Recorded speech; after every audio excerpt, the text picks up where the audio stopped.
Uttarakhand express में आपका स्वागत है। आपके साथ में हूं नलिनी पांडे। खबरों की शुरुआत करेंगे। उत्तराखंड सरकार जल्दी ही सख्त भू कानून लाने जा रही है। गर्मियों की राजधानी गैरसैंण में आज भू कानून को लेकर बड़ी मीटिंग हुई। मुख्यमंत्री की अध्यक्षता में हुई इस बैठक में भू कानून को लेकर मंथन किया गया। सीएम धामी ने कहा कि कमेटी ने काफी अच्छी रिपोर्ट दी है और इस रिपोर्ट पर ही गैरसैंण में चर्चा हुई और इससे आगे हितधारकों से भी बात की जाएगी। सीएम धामी ने कहा कि परगना स्तर पर ये चर्चा की जाएगी और उसके बाद सभी से बात करने के बाद एक सख्त भू कानून लाया जाएगा जिससे राज्य की जमीनों को बचाया जा सके।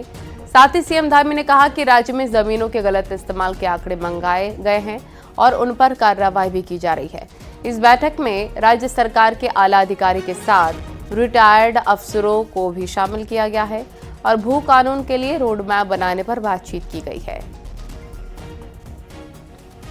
कानून पर काफ़ी सारा काम पहले ही जो है श्री सुभाष कुमार जी की अध्यक्षता में जो कमेटी बनी थी उसने काम किया है और उसका हम लोगों ने क्रमवार रूप से आज जिस पर चर्चा हुई है और प्रारूप बनाने वाली समिति ने बहुत सारा काम किया है। पहले भी काफ़ी सारे सुझाव लिए हैं और किस प्रकार से हम उसको सही दिशा में लागू करें जिससे कि राज्य के अंदर जो ज़मीनों का दुरुपयोग हुआ है, ज़मीनें खरीदकर लोगों ने उसके प्रयोजन का ठीक प्रकार से उपयोग नहीं किया है और अनेक जगह पर जो शिकायतें आई हैं उस पर अभी कार्रवाई भी हो रही है। पूरे राज्य के अंदर हर ज़िले से उसकी पूरे प्रारूप मंगा लिए गए हैं, पूरे दस्तावेज आ रहे हैं और उन पर कार्रवाई स्वतः ही हो रही है।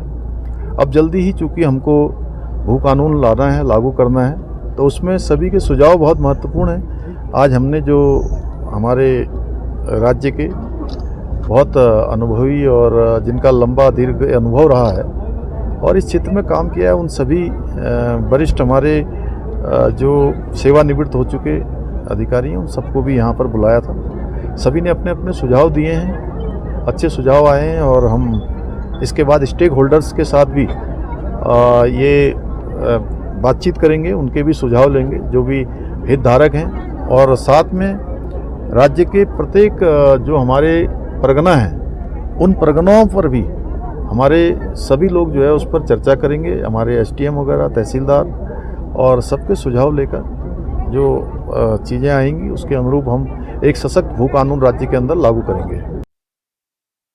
उत्तराखंड में गलत तरीके से खरीदी गई जमीनों पर मुख्यमंत्री धामी की सख्ती का असर अब दिखने लग गया है। अल्मोड़ा में 23 मामलों का खुलासा हुआ। इसमें हाई प्रोफाइल मनोज वाजपेयी जैसे नाम भी शामिल है जिन्होंने जमीन तो खरीदी लेकिन काम नहीं किया। देखिए रिपोर्ट।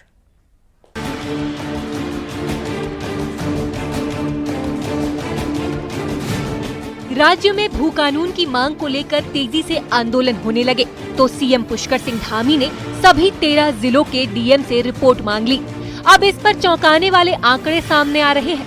अल्मोड़ा में ही 23 ऐसे मामले सामने आए हैं जिन पर नियमों की अनदेखी की जा रही है। डीएम ने सभी को नोटिस भेज दिया है और नोटिस का जवाब नहीं आने पर केस दर्ज करने के आदेश दिए हैं। मनोज वाजपेयी जी का प्रश्न है तो इन्होंने लमगड़ा में 15 नाली का जमीन 2021 में लिया था मेडिटेशन और उस योगा सेंटर के लिए, जिस पे काम नहीं हुआ है उनको नोटिस जारी किया गया है और अन्य जितने भी आए हैं उनको नोटिस जारी किया गया है। अगर नोटिस से संतुष्ट नहीं हुआ जाए, अगर एसडीएम होते हैं तो फिर 166-67 के अंतर इन पे मुकदमा दर्ज किया जाएगा। अल्मोड़ा में सबसे ज्यादा मामले जिला मुख्यालय के साथ ही लमगड़ा, जागेश्वर, रानीखेत और चौखुटिया के हैं। यहाँ बिल्डर्स ने अधिकारियों की मिली भगत से जमीन खरीद ली। फिल्म अभिनेता मनोज वाजपेयी ने लमगड़ा के कपकोट गांव में 15 नाली से ज्यादा जमीन खरीदी। इन जगहों पर आलीशान मकान भी बना लिए गए हैं। अब खुलासा हुआ है कि जिस पर्पस से जमीन ली गई वो पूरा ही नहीं किया गया। मनोज वाजपेयी जी ने 29 जून 2021 को 15 नाली 9 मुट्ठी की ज़मीन ली है लमगड़ा के कपकोट में और वो डीएम साहब की परमिशन से लिया है उन्होंने, क्योंकि वो बाहर के व्यक्ति हुए तो बिना परमिशन के 1.25 नाली से ज़्यादा ले नहीं सकते थे और उन्होंने वो वाणिज्यिक उद्देश्य से लिए। अब क्योंकि उसमें समय सीमा है कि 2 साल के अंदर उस पर जिस उद्देश्य से लिया है वो उद्देश्य से कार्य करना चाहिए, तो उन्होंने शायद नहीं किया है, तो इसलिए उसमें थोड़ी सी विवाद की स्थिति उत्पन्न हो गई। पिछले 20-24 सालों में जो ज़मीनें दी गई हैं वो बहुत बड़े पैमाने पर हैं। उनका पूरा अभी कच्चा चिट्ठा सामने नहीं आया है। इसमें बड़े बड़े अधिकारी इन्वॉल्व हैं, जिलाधिकारी इन्वॉल्व हैं, सरकार इन्वॉल्व है तो हमें कह रहे हैं कि अगर लोगों ने नहीं किया तो उन पर क्या कार्रवाई की। अल्मोड़ा में पहले भी नैनीसार, डाडा कांडा जैसे इलाके में बिल्डरों को जमीन देने पर बड़े आंदोलन हुए, लेकिन अब सीएम धामी के सख्त आदेश के बाद नई परतें खुल गई हैं, जो कि चौंकाने वाली है। अब देखना होगा कि इन आलीशान मकान वाली जमीनों को सरकार में शामिल किया जाता है या फिर अफसरों की कार्रवाई सिर्फ कागजों तक ही रह जाती है। न्यूज़ 18 के लिए अल्मोड़ा से किशन जोशी की रिपोर्ट। नैनीताल में धारी के ग्रामीणों ने अब बाहरी लोगों पर बड़े आरोप लगाए हैं। स्थानीय लोगों ने आरोप लगाया कि पहाड़ में जमीन खरीदकर रह रहे लोग अब स्थानीय लोगों पर हावी हो रहे हैं। ग्रामीणों ने कहा है कि गांव के लिए सड़क मंजूर हुई, लेकिन बाहरी लोग सड़क निर्माण में रुकावट डाल रहे हैं। ग्रामीणों का कहना है कि हमारे संसाधनों पर यहीं के लोगों का अधिकार है और बाहरी लोग पहाड़ के लोगों पर हावी ना हो। यहाँ एक मीटिंग की गई और बाहरी लोगों के खिलाफ अभियान चलाने का ऐलान किया गया। एक रोड काटी जा रही है जिसका लीगल प्रोसेस से पीडब्ल्यूडी के सारे मानक हैं, वन विभाग के सारे मानक हैं, वन मंत्रालय भारत सरकार द्वारा उसमें पेड़ों का कटान छपान का कार्य पूरा हो चुका, अभी चल रहा है आगे, और यहाँ पर टेंडर प्रक्रिया रोड की पूरी हो चुकी है और कार्य प्रगति पर है। तो कुछ जो बाहरी लोग जिन्होंने यहाँ जमीनें खरीद ली, कई टाइम से यहाँ पर रह रहे हैं 8-10 साल से, तो आज वो कहने लगे कि हमारे जंगल, हमारी जमीन, हमारा पानी। तो इसमें बाहरी लोगों द्वारा अतिक्रमण ना कहते हुए बाहरी लोगों द्वारा हमारे ऊपर दबाव बनाया जा रहा है कि हम लोग विकास ना करें, स्वास्थ्य के क्षेत्र पर भी हम लोग आगे ना बढ़ें और हमको कुछ सुविधा ना मिले। विकासनगर से खबर, यहां पर कालसी इलाके में एक ऑल्टो कार बेकाबू होकर खाई में गिर गई। हादसे में एक शख्स की मौत हो गई, जबकि कार ड्राइवर और 4 साल की बच्ची गंभीर रूप से घायल है। कार सवार कालसी से कोठी की तरफ जा रहे थे और यहां पर छिबरोम पावर हाउस के पास गाड़ी 200 मीटर गहरी खाई में गिर गई। एसडीआरएफ की टीम ने नदी से सभी को निकाला है। इस दौरान हिमाचल निवासी अंकित की मौके पर ही मौत हो गई, जबकि जयपाल और बच्ची ताशी चौहान को अस्पताल में भर्ती किया गया है।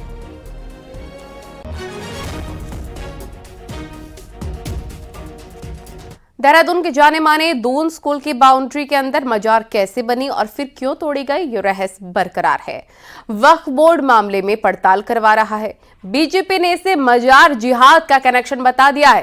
कांग्रेस प्रशासन पर मामले को छोड़ रही है, तो बनाने से लेकर तोड़ने तक में जिला प्रशासन की भूमिका संदिग्ध है।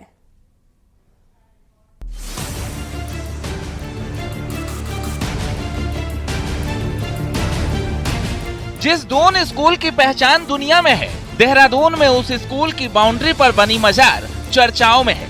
इतने बड़े स्कूल की बाउंड्री में मजार बनाने का काम किसने किया और फिर किसने तोड़वाने का आदेश दिया, ये अभी तक साफ नहीं है। ये मजार कैसे बनी, ये या तो स्कूल प्रशासन बना सकता है या फिर जिला प्रशासन, लेकिन दोनों इस मामले में चुप है।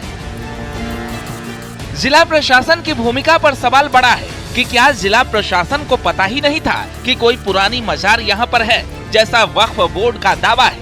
वहीं अगर मजार नहीं है तो धार्मिक स्थल बनाने से पहले क्या कोई परमिशन ली गई, ये बात भी जिला प्रशासन ही बताएगा कि मजार छिपकर बनाई गई या फिर पूरी तैयारी के साथ। अगर मजार अवैध नहीं थी तो फिर देहरादून की एसडीएम क्यों मंगलवार को दून स्कूल में गई और क्यों उसके बाद तोड़ने का काम हुआ।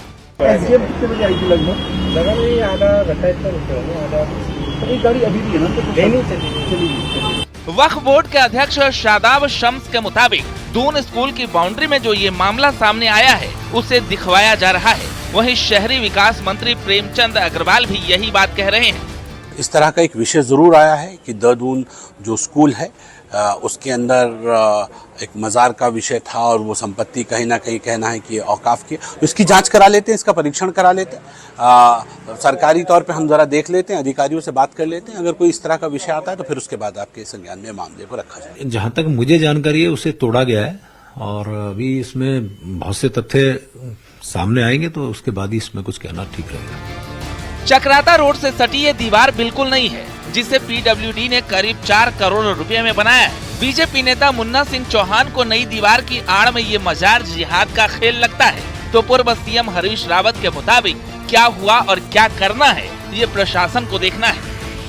मैं नहीं मानता कि वो स्ट्रक्चर बहुत पुराना, मतलब उसको ये कहा जाए कि 50 साल पुराना था, 40 साल पुराना, मैं नहीं मानता इस बात को। वो इस दौरान, जिस दौरान वो उसकी बाउंड्री वॉल टूटी रही, उस दौरान, उसके रेस्टोरेशन के दौरान, या जिस दौरान वो टूटी रही उस दौरान वो स्ट्रक्चर उसके अंदर बनाया गया, ऐसा मुझे लगता है। कोई भी कहीं गलत काम हो रहा है, मगर उस गलत काम की आड़ में जो आप राजनीति कर रहे हैं या राजनीति करने की कोशिश कर रहे हैं, हम उसकी निंदा करते हैं। ये आपका प्रशासनिक दायित्व है, आप अपना प्रशासनिक दायित्व निभाइए। दून स्कूल की दीवार से सटकर बनी मजार सियासी मुद्दा बन गई है। मुद्दा इसलिए क्योंकि स्कूल की पहचान दुनिया भर में है, और ऐसा कैसे हुआ कि दीवार से सटकर मजार बन गई और किसी को पता तक नहीं चला। पर सवाल का जवाब तभी मिलेगा जब जिला प्रशासन मुंह खोलेगा। दीपांकर भट्ट, न्यूज़ 18, देहरादून। गर्मियों की राजधानी गैरसैंण में सीएम धामी आज राज्य स्तरीय ग्रामीण उद्यमिता कार्यक्रम में शामिल हुए। इसमें बड़ी संख्या में लोग भी शामिल हुए। इसमें प्रदेश भर की योजनाओं की जानकारी ली। इस दौरान लखपति दीदी, होम स्टे, फल उत्पादन जैसी योजनाओं का फायदा लेने वाले लोगों से सीएम धामी ने संवाद किया और लोगों ने अपनी समस्याएं भी बताई। इस दौरान कई समस्याओं का मौके पर ही निस्तारण किया गया।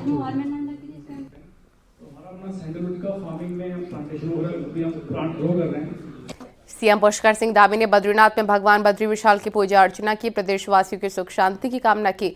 इस दौरान सीएम धामी ने कहा कि 17 नवंबर को बद्रीनाथ धाम के कपाट बंद हो जाएंगे, लेकिन अभी भी श्रद्धालुओं के आने का सिलसिला जारी है।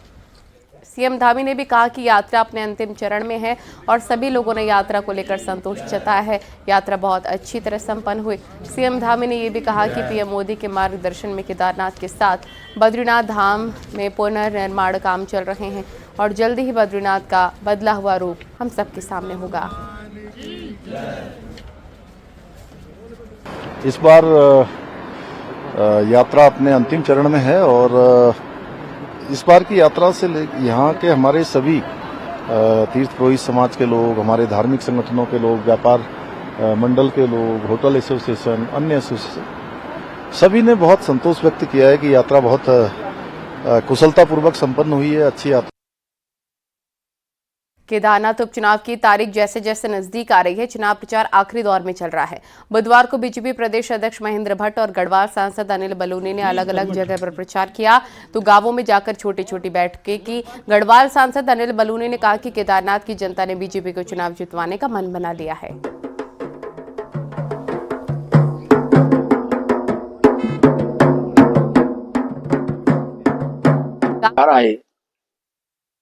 तस्वीरें आप देख सकते हैं जहां पर प्रबुद्ध लोगों से अनिल बलूनी ने मुलाकात की। हम कल्पना भी नहीं करते, लेकिन विकास से अवरुद्ध था। केदारनाथ चुनाव में प्रचार कर रहे अनिल बलूनी ने बड़ी जीत का दावा किया है।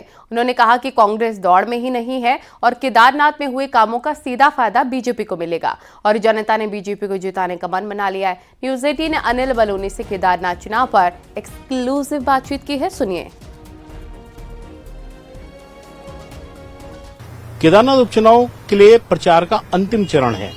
इसमें भारतीय जनता पार्टी ने अपने सारे सीनियर नेताओं को इस वक्त लगाया हुआ है।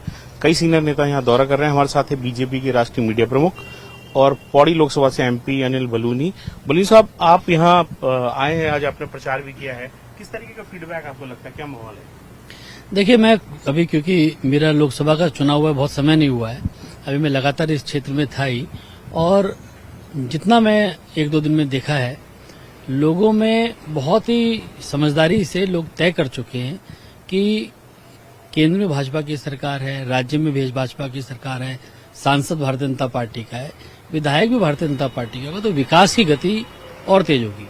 और हम लोगों को यही बता रहे हैं कि भाई भाषा नहीं होगी, और लोगों ने भी अमूमन लगता है कि मन बना लिया है कि भारतीय जनता पार्टी को जिताना है और आने वाले जो 2 साल है इसके अंदर जो हमने केदारनाथ विधानसभा को देश की अग्रणी विधानसभा बनाने का जो हमारा लक्ष्य है उसको पूरा करेंगे। इसी साल जब लोकसभा का चुनाव हुआ था तो आप चुने गए, उसके बाद 2 अलग अलग परिस्थितियों में बाई इलेक्शंस हो रहे हैं। लोकसभा पौड़ी लोकसभा के अंदर ही आता है, बद्रीनाथ थी, कांग्रेस की सीट थी, कांग्रेस के पास ही गई, केदारनाथ बीजेपी की सीट रही है।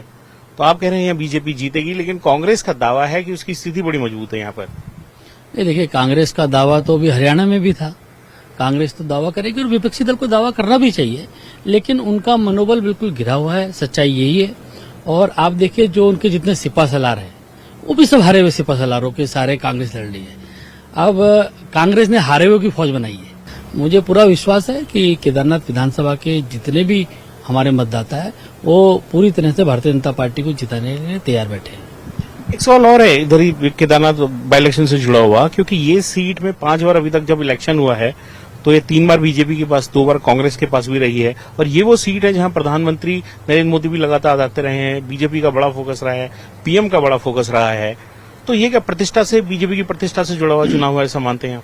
देखिए हम लोग जो मतलब जिस तरह से मोदी जी हमारा नेतृत्व करते हैं और भारतीय जनता पार्टी में जिस प्रकार से, जिस वर्क कल्चर से हम लोग काम कर रहे हैं, हम प्रत्येक चुनाव को प्रतिष्ठा के हिसाब से लड़ते हैं। और हम कांग्रेस की तरह जो पार्ट टाइम पॉलिटिक्स है वो नहीं करते। हम जो भी चुनाव लड़ते हैं, अगर नगर निगम का भी चुनाव लड़ेंगे, पार्षद का भी चुनाव लड़ेंगे, तो हम उसको प्रतिष्ठा बना के पूरे मन से लड़ते हैं, क्योंकि हमारा कमिटमेंट जनता के भले को लेकर है और हम उसको हल्के से नहीं कर सकते। हम हर चुनाव प्रतिष्ठा के साथ लड़ते हैं और पूरी शक्ति के साथ लड़ते हैं और जीत के वहां पर विकास कार्य करते हैं। क्योंकि ये 2013 में यहाँ पूरे क्षेत्र में आपदा भी आई थी और आपदा के अंश बहुत हद तक कवर हुए हैं, रिकंस्ट्रक्शन काम हुआ है, बहुत से काम अभी बच गए हैं। तो क्या एक बीजेपी का पोल प्रॉमिस भी है, अगर यहाँ से बीजेपी का विधायक जीतता है और पार्टी को ताकत मिलती है तो जो बचे हुए काम है उसे दुगनी गति से किया जाएगा? देखिए मैंने जैसे कहा कि लोकसभा चुनाव के दौरान भी हमने केदारनाथ के लोगों से बहुत सारे वादे किए और हमने केदारनाथ, अब जो हमारी केदारनाथ विधानसभा है इसमें, क्योंकि बाबा केदार की यात्रा है, उस यात्रा को और हमको मजबूती के साथ आगे बढ़ाना है और प्रत्येक व्यक्ति को, यहाँ के केदार घाटी के लोगों को उस तीर्थाटन के साथ जोड़ना है, रोजगारी के साथ जोड़ना है। तो हम लोग पूरी तैयारी करके बैठे हैं और केदारनाथ के लोग भी समझते हैं कि हम जिस तरह की तैयारी कर रहे हैं वहाँ प्रत्येक घर को कैसे रोजगार देना है, इसकी हमने तैयारी की है। पिछले दिनों अभी आप लोगों ने देखा होगा कि मैंने राज्य सरकार में जो हमारे जितने भी जहाँ पर भी केदारनाथ विधानसभा क्षेत्र के सड़कें रुकी, इस विधानसभा में और रुद्रप्रयाग जिले में बहुत बड़ी संख्या में ऐसी सड़कें हैं जो फॉरेस्ट के कारण रुकी हुई थी, उनको क्लियर हमने कराना शुरू किया है। हमारी ये तैयारी है कि आने वाले 2 साल के अंदर हमारे रुद्रप्रयाग जिले के अंदर कोई भी ऐसी सड़क न बचे जो वन विभाग की ऑब्जेक्शन के कारण रुके रहे। तो ये सारे काम हम लोगों को करने हैं, इसलिए सब केदारनाथ विधानसभा के लोग भी इन चीजों को जानते हैं कि हम आने वाले समय में इन सब कामों को करने वाले हैं। जी बहुत धन्यवाद। तो ये थे बीजेपी के एमपी अनिल बलूनी, जिनका कहना है कि बीजेपी का यहाँ एडवांटेज है और बीजेपी जीतने जा रही है। वीडियो जर्नलिस्ट संदीप के साथ अनुपम त्रिवेदी, केदार वैली से। कांग्रेस उम्मीदवार मनोज रावत ने अगस्त्यमुनि ब्लॉक के कई गांव में जनसभा और नुक्कड़ सभाएं की। इस दौरान कांग्रेस उम्मीदवार ने कहा केदारनाथ में बीजेपी ने कोई काम नहीं किया, इसलिए जनता उपचुनाव में कांग्रेस का साथ देगी और कांग्रेस के उपचुनाव में जीत होगी।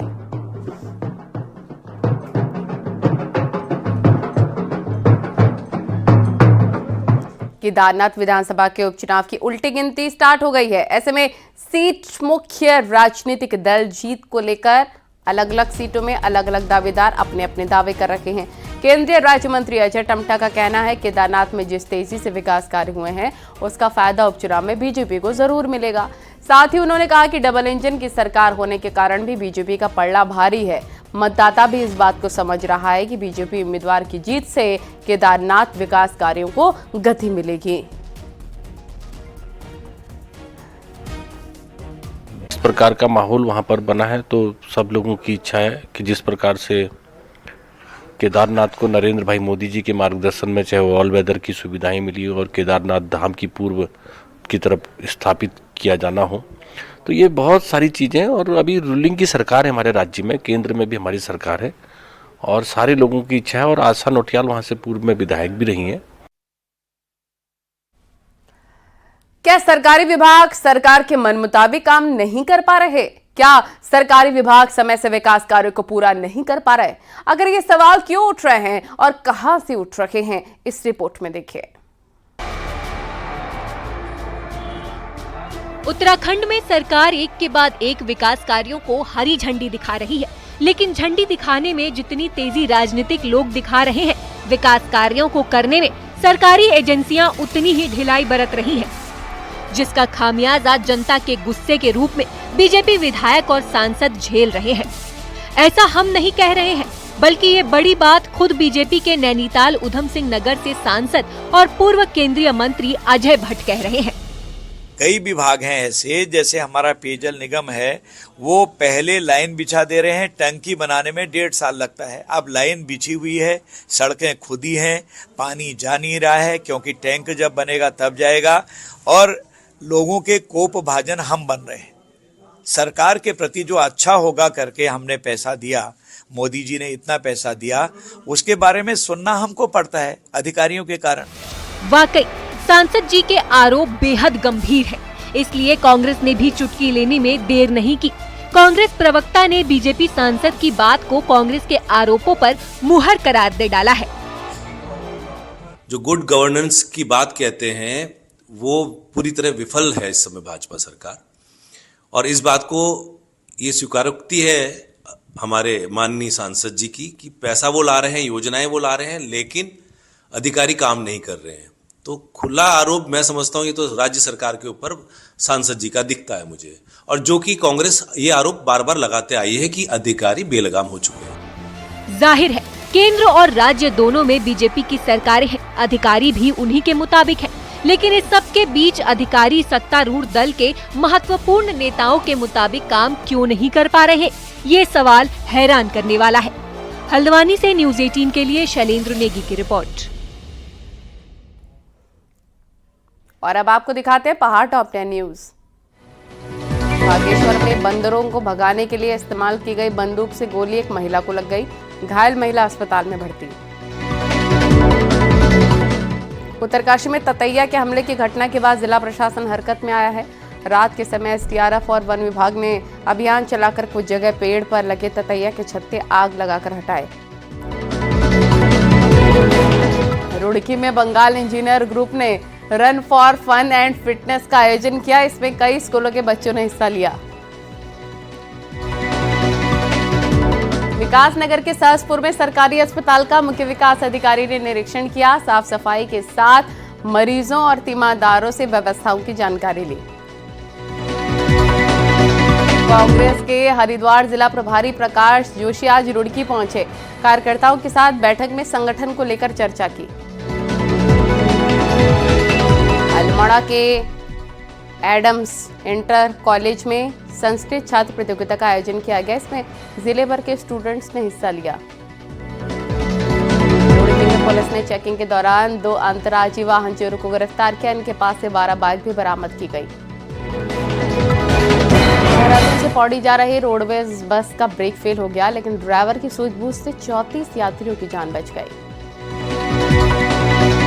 देहरादून में पुलिस के साथ अब आरटीओ की टीम भी देर रात सड़कों पर गश्त करेगी। ओवर स्पीडिंग पर खास ध्यान होगा। उधम सिंह नगर की सिरोली कला गांव को नगरपालिका से हटाने के फैसले पर हाई कोर्ट ने रोक लगा दी है।